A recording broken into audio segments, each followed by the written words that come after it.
नमस्कार साथीहरु, स्वागत छ टेक्निकल नेपाल युट्युब च्यानलमा। आजको यो भिडियोमा साथीहरु मैले बताउँछु आफ्नो युट्युब च्यानलमा लाइभ कसरी आउने एकदमै सजिलो तरिका। यसको लागि साथीहरु तपाई पहिला जानुपर्ने छ युट्युबमा जानु होला। यहाँनिर युट्युबमा जानु होला। यहाँनिर देख्न सक्नुहुन्छ। यहाँनिर युट्युबमा क्लिक गर्नु होला। यहाँनिर क्लिक गर्नु होला। त्यसपछि तलनेर आउनु होला। यहाँनिर देख्न सक्नुहुन्छ। यहाँनिर तलनेर प्लसको आइकनमा एकचोटी क्लिक गर्नु होला। यहाँनिर प्लसको आइकनमा यहाँनिर बीचमा यहाँनिर एकचोटी क्लिक गर्नु होला। त्यसपछि यहाँ माथिनेर देख्न सक्नुहुन्छ। यहाँनिर गो लाइभ लेखेको छ। यहाँनिर एकचोटी क्लिक गर्नु होला। यहाँनिर देख्न सक्नुहुन्छ। यहाँनिर गो लाइभमा एकचोटी क्लिक गर्नु होला। यहाँनिर क्लिक गर्नु होला। त्यसपछि यहाँनिर टाइटल लेख्नु होला। यहाँनिर देख्न सक्नुहुन्छ। यहाँनिर जस्तै म युट्युबमा लाइभ कसरी आउने यहाँनिर लेख्छु। म यहाँनिर लेखेँ। म युट्युबमा लाइभ कसरी आउने भनेर लेखेँ। यहाँनिर तल यहाँनिर लेखिदिनु सक्नुहुन्छ। यहाँनिर त्यसपछि तलनेर आउनु होला। यहाँनिर यहाँनिर देख्न सक्नुहुन्छ। यहाँनिर तलनेर क्लिक गर्नु होला। यहाँ तलनेर क्लिक गर्नु होला। यहाँनिर देख्न सक्नुहुन्छ। यहाँनिर त्यसपछि फेरि तलनेर आउनु होला। यसरी स्क्रोल गर्नु होला। यहाँनिर सेटिङमा आउनु होला। यहाँनिर एडभान्स सेटिङमा आउनु होला। यहाँनिर देख्न सक्नुहुन्छ। यहाँनिर क्लिक गर्नु होला। यहाँनिर देख्न सक्नुहुन्छ। यहाँनिर एकचोटी क्लिक गर्नु होला। त्यसपछि तपाईको मोनेटाइजेसन छ भनेपछि यसलाई अन गरिदिनु होला। यहाँनिर जस्तै म अन गरे देख्न सक्नुहुन्छ। यहाँनिर अन गरे। त्यसपछि थोडा सा तल यहाँ आउनु होला। यहाँ तलनेर यहाँ देख्न सक्नुहुन्छ। यहाँनिर अलिकति तल आउनु होला। यहाँनिर एरोमा क्लिक गरिदिनु होला।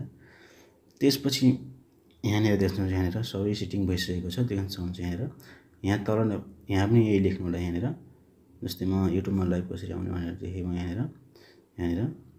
यहाँ मेरो तल माथि यसरी सेम लेख्नु होला। यहाँनिर तपाईले अरु पनि लेख्न सक्नुहुन्छ। यहाँनिर यसरी त्यसपछि तलनेर आउनु नेक्स्टमा क्लिक गर्नु होला। तलनेर यहाँ देख्न सक्नुहुन्छ। यहाँनिर नेक्स्टको बटनमा क्लिक गर्नु होला। यहाँनिर देख्न सक्नुहुन्छ। यहाँनिर नेक्स्टको बटनमा क्लिक गरिसकेपछि यहाँनिर तपाईको एउटा थम्बनेल आउँछ। त्यतिकै पनि यसरी आफ्नै थम्बनेल आउँछ। देख्न सक्नुहुन्छ। यहाँनिर यसलाई चेन्ज पनि गर्न सक्नुहुन्छ। यसरी म चेन्ज गर्छु। यसलाई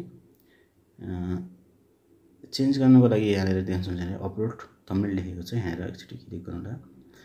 कुनै पनि तपाईले थम्बनेल अरु थम्बनेल पनि लगाउन सक्नुहुन्छ। तपाईको फोटो पनि लगाउन सक्नुहुन्छ। यहाँनिरबाट जस्तै म एउटा मेरो फोटो लगाउँछु।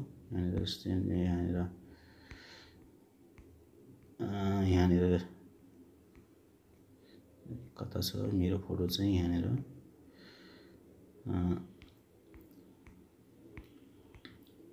कुनै पनि एउटा फोटो लगाउँछु। यहाँनिर यहाँ फोटो छैन मेरो। यहाँनिर देख्नु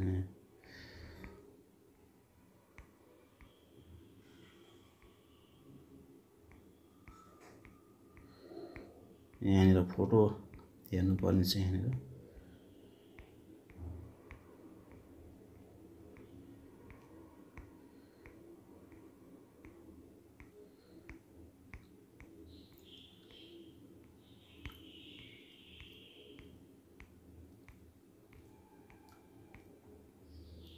जस्तै म एउटा यो फोटो लगाउँछु। देख्न सक्नुहुन्छ। यहाँनिर एउटा फोटो लगाएँ। म यहाँनिर क्लिक गरेर यहाँनिर एउटा फोटो लगाएँ। यहाँनिर यसरी फोटो लगाएँ मैले। त्यसपछि माथि सेभमा क्लिक गर्नु होला। माथिनेर यहाँनिर देख्न सक्नुहुन्छ। यहाँनिर सेभमा क्लिक गर्नु होला। सेभ भइसकेको छ यो फोटो। यहाँनिर देख्न सक्नुहुन्छ। यहाँनिर फेरि तलनेर आउनु होला। यहाँनिर गो लाइभ लेखेको छ। यहाँनिर एकचोटी क्लिक गर्नु होला। यहाँनिर गो लाइभमा एकचोटी क्लिक गर्नु होला। स्टार्ट इन पोर्ट्रेट मोडमा भन्छ। यहाँनिर देख्नुहुन्छ। पोर्ट्रेट मोडमा लेखेको छ। क्लिक गर्नु होला। केही फरक पर्दैन।